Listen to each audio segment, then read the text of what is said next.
Hey, it's Angela. Hey, it's Richie, and we have our friend Hey, Richie here. He did the picks with us a few weeks ago, but now he's back in Oregon, so he's on the computer. Let me see. He may be glary, I don't know, but he's got the knowledges, and that's what y'all need. So, we're going to go with the tallies for the championship games a couple weeks ago. I got them both right. She got one right. She got the Rams right, and she's wrong. I got them both. So far, I've only gotten one wrong in all my picks, and I'm giving myself an emotional half credit because I knew the Eagles were going to win, even though I picked otherwise. But, alright, now we got the Super Bowl. It's on February 3rd. It's a rematch of the 2001 Super Bowl between the Patriots and the Rams, which coincidentally was also on February 3rd back then. So, we got this game going. We got the Patriots. We got Brady going for his 6th Super Bowl win. We got the Patriots. Put it this way, Patriots have been to more Super Bowls than any franchise all time with 11. And not only that, the teams that are in second place have been to 8. Tom Brady and Bill Belichick together, they've gone to 9 by themselves. So they themselves have gone to more Super Bowls than every other NFL franchise in history. So, then you got the other side. You got the youngest head coach the Super Bowl with Sean McVay leading the Rams. He's only 32 years old. Jared Goff, the youngest quarterback. This surprised me. He's going to be the youngest quarterback to ever start the Super Bowl. And, of course, Brady will be the oldest quarterback to ever start the Super Bowl at 41. And Jared Goff is 23, I think. So you got the Patriots and Rams, two of the best offenses in football. Two defenses that are like, you got defensive line, you got Aaron Donald for the Rams, one of the best defensive players ever. He had 20.5 sacks this year, which is an NFL record for defensive tackle, and only 2 off from tying the NFL record, period. The record in the season is 22.5. So he almost got the entire NFL record from a position that doesn't get that many sacks. If you get like 7 to 9 from a defensive tackle position, that's like a great year. And he got 20.5 of them. So, that's really good. But that's like all they have. But then the Patriots don't have a whole lot defensively either. I just kind of jumped. What? Sort of. What? Well, sort of. They're actually ranked 7th in points, defensive points. Who is? The Patriots. Patriots? Okay. So, right. So, okay. They do give up a lot of yards. Yeah, and the Rams can get a bunch of yards. So, but I guess that's a good point. Maybe that's a key to this game then. If the Rams can capitalize on all those yards that they might be able to get, that'll give them a really good chance to win. We know the Patriots, and we know the Rams all season have been able to mostly capitalize and get touchdowns, but as have the Patriots. So that's an interesting point that Richie over here brought up. I think, personally, one of my keys is a lot of attention has been paid to the Rams running game with Todd Gurley and later in the season with C.J. Anderson. I think an overlooked piece is the running back for the Patriots, Sony Michel. In the playoffs, the first game he ran for 129 and 3 touchdowns, and then last game he ran for 113 and 2 touchdowns. He's been doing really, really well himself. He can help keep that Aaron Donald and that defensive line for Rams off of Brady and keep it mixed up, and they can do a lot of play action with that. And then if he can get going, they have to respect that run. Even if Sony Michel doesn't get another 100-yard game, between him, James White, the running back, catching passes out of the backfield, and then Rex Burkhead coming in as, they had those 1-2 guys, and Burkhead was the one that had the winning touchdown run in overtime against the Chiefs last week. So I think though Sony Michel everybody will pay attention to Brady and Goff and Julian Edelman and Aaron Donald and even the running backs from the Rams, but I believe Sony Michel may be the key. He was a rookie this year. He had a really nice rookie season, and I think this will be his coming out party to the more national stage to the world. Obviously, it's the Super Bowl. I think he's the key, and because of that, I think the Patriots do win this game. So what does Richie in Oregon think? I think exactly what you think. I think Sony Michel is the key to the game. Because last time the Tom Brady and Bill Belichick faced Wade Phillips in the Super Bowl, they and Wade Phillips is the DC. not Wade Phillips. What in the AFC Championship? Oh, last right. time they faced them in the AFC Championship. Okay. They got pretty well handled. Right. Because of all the pressure. But they did not have a running back like Sony Michel. So, and you don't beat them twice. You don't come at them the same way twice. It doesn't work out for you. So, I would also choose the Patriots based on that. It's two very good running games versus each other. The Patriots seem to have a better run defense than they do pass offense or pass defense. So, it's most likely I choose the Patriots pretty well, pretty confident in it. So this game I was thinking I feel like it'll probably be close for 2.5 to 3 quarters, where it's like 17 to like 13 or something like that, or something weird, and then maybe towards the end of the third quarter or into the fourth, the Patriots get a couple of drives where they like tack on a couple field goals or a field goal and a touchdown just to make it like a decent lead where it's like, like a 13-point lead. I don't think they'll necessarily blow them out, but they kind of end up controlling it later in the game. And then maybe the Rams score like late to make the score look closer than what it will, actually was. So I could see it being the final score like a 30 to like 23 or I don't know, 30-20, some weird, like 30 to 22, like, or whatever, like some weird score. But like something that's probably within a score game, and like I said, that might look closer than it actually was. Yeah, I agree with that. I don't think either team will get to 30 though. You don't think so? Okay. Yeah, I mean, I could see 27-17, something like that. Yeah, I think a lot of running the football. So from both sides. And it depends if Gurley shows up this week. A lot of running. A lot of running, yeah, because both running games are good. I mean, both offenses are good either way. Yeah, you got the number. Where did they go? The number 3 Russian attack, and then number 5 Russian attack. So very good games. So here, the weird thing about this game, this really could be any kind of game. It could be a shootout, and both offenses are equipped for a shootout, right?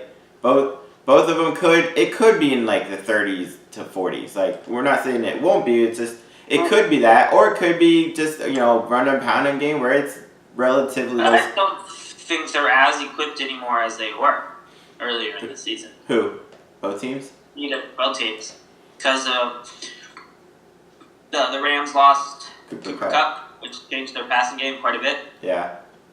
And then the Patriots lost the idiot, the drug addict. Oh yeah, Josh Gordon. Yeah, lost him. Yeah. I mean, I would say so, but I think they both still have the potential that if it turns into that kind of game, both could. And the thing with the Patriots, they were saying Gordon was their deep threat, but I'm like, Chris Hogan is fast. They still have Philip Dorsett. He's a little bit older used to be from the U, but he was always really a fast. He was like a 4.3 kind of 4.340 kind of guy. I don't think it's Gordon being the deep threat so much as like he can do a lot. Yeah. I think he's a big body, fast receiver. Yeah, and I that was one of the things I'd heard though. But either way, like I said, if it turned to that, they have the potential anyway to both do that. They both have the running game to turn into a ground and pound. It could be lower scoring than anybody. It could be like 20 to 16, like whatever. It could be any kind of game. Most likely it'll be, maybe one team gets to 30. But I kind of agree. I was thinking that too. I agree with Richie here that I'm not sure if anybody does get to 30. If they do, it might be right to 30. Um, so here's another kind of interesting tidbit about the Patriots under Brady and Belichick, which doesn't really mean anything for this game. It's just something a weird thing I like. Every Super Bowl so far under Brady Belichick, the final margin of victory has progressively gotten larger. So what I mean is, the first 4 Super Bowls that they had, that Brady was in, the final margin of victory was by 3 points. Then the next 2 games were by 4 points. Then the game after that was by 6, and then last year against the Eagles, the final score was by 8. So it might just be that whoever wins this game will win by 8 or more points. Just to keep that weird statistical anomaly going. But I lean towards history repeating itself and it being the last minute field goal. Yeah, I mean that seems to be. That means next year the Bucs will win the Super Bowl. So. That means that too. Now that is an interesting point. I did think about that too. If it does come down to a field goal, Steven Gostkowski for the Patriots, he's a really good one. But the Rams kicker, Greg Zuerlein, he did hit a 57-yard field goal to win against the Saints in a dome. On a hurt leg. Huh? On a hurt leg. On a hurt leg, yeah. And that was in a dome against the Saints, and the Super Bowl is in Atlanta, which is in a dome. So that gives an advantage to kickers. You don't have any kind of wind or outside elements, pushing the ball or whatever. It's just, if you can get it high enough and over the thing, it's more of the kicker accuracies in that game. So if it does come down to a kicker, you do have 2 good kickers, and Greg is known for his leg. Gostkowski, I think, has a pretty decent leg anyway, if not accuracy. So if it does end up being close, that could be a huge, and like Richie pointed out, we've seen in the past Super Bowls with the Patriots specifically, they win Super Bowls by last-minute kicks. So it could come down to that. Very, very, very easily could come down to that. Yep. And then, so Angela over here has just been listening. And I'm going for the Rams. Yeah, she's gonna go for the Rams. She's been going against the grain all year. I'm gonna go, yes, especially against the Patriots. So, Richie, let me ask you then. You're leaning Patriots, and I'm leaning Patriots. If you could put a percent, like, do you think the Rams do have a chance, like a good chance to win, or do you think it's like what do you think? They have a really good chance to win. But what I think, I lean 70% Patriots. Yeah, that's probably about. So they're kind of the underdogs. The Rams are the underdog. So that's another reason for me to go for them. Everybody. Would it be an upset? I mean, yeah. Yes. And I'm going for the Rams. I'm actually not positive what the actual line is. I think it's probably the Patriots. But even if not, the collective NFL consciousness, the fans, pretty much everybody that I've asked so far, they're like, we want the Rams to win, but we think the Patriots are gonna. Like, that's pretty much the prevailing theory, the idea that I have heard so far. So it's not like a lot of people voted, but I did put something. Oh, you put something on Twitter? Well, I did like a little vote. It was only 30 people that voted, but like I was showing you more. Yeah, wow. So on our Twitter, it's Angela's. It's her own Twitter, but anyway, she actually asked people who she thought would win the Super Bowl, and like 30 people responded so far, and so she put three options. She put the Patriots winning, she put the Rams winning, or she put that people are gonna go for the TV commercials. So 47% have picked the Rams, 30% picked the Patriots, and 23% have picked the TV commercials.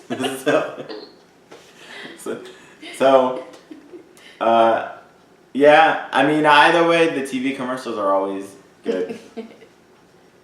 What? Were you looking other stuff up, Richie? Yeah, I didn't find nothing. Yeah. So, I'm kind of looking forward to TV commercials, if only because I've heard rumors of a Star Wars teaser maybe coming. So I don't know. We'll see. But yeah, we'll see about that. I kind of doubt it, but who knows? But anyway, so Angela. I'm going for the Rams. Rams. Richie here says one more time.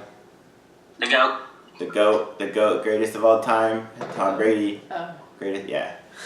So some people I've asked earlier in the year, and they said they didn't think Tom Brady was the GOAT. And then I asked them the other day, like, I gotta give it to him. So he's like turning people. I have nothing against Tom Brady. I just wanna go. Well, it was a discussion me and Richie had earlier. Oh. I'd asked somebody at my work last year, and he's like, I don't know about that. The GOAT?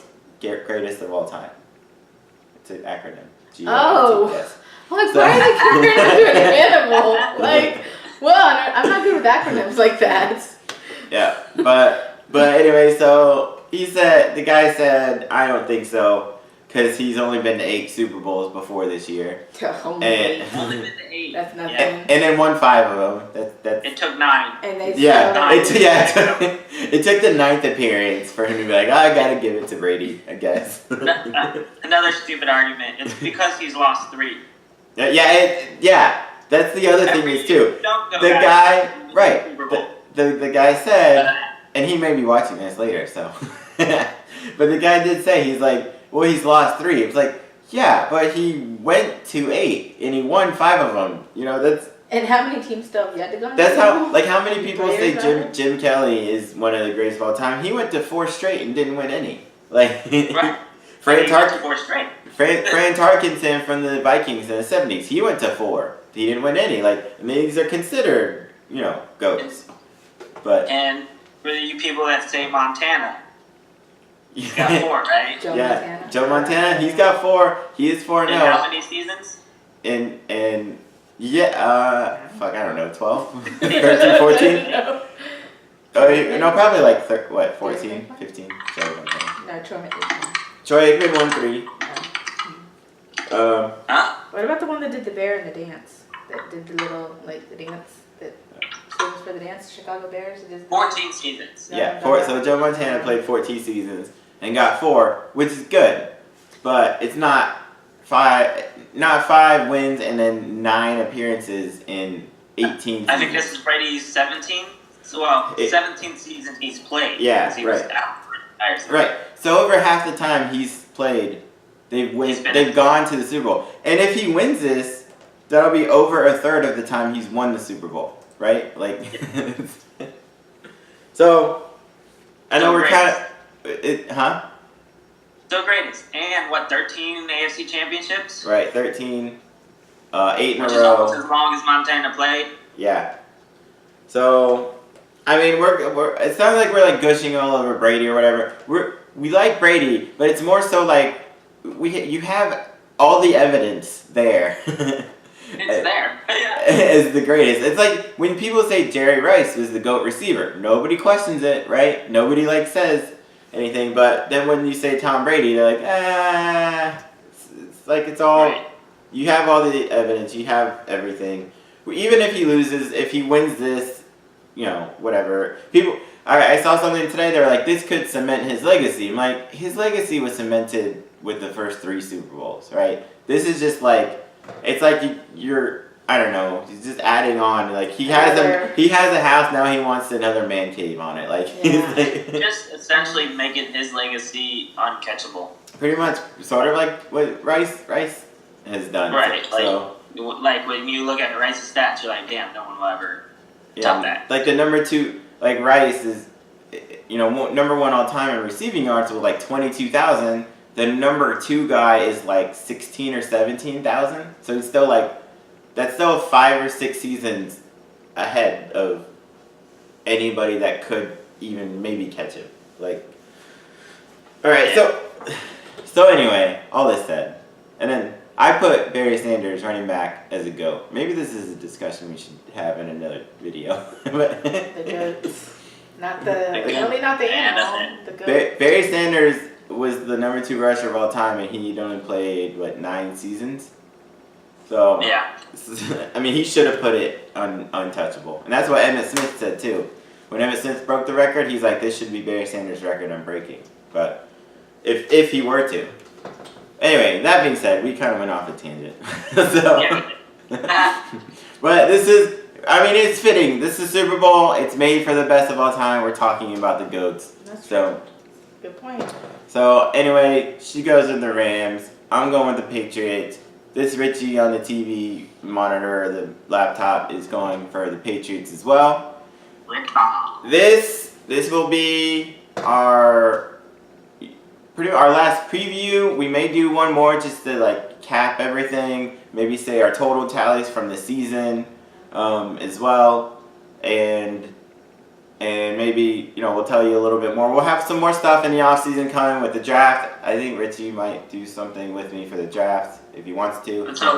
Want to? Yeah. Want to?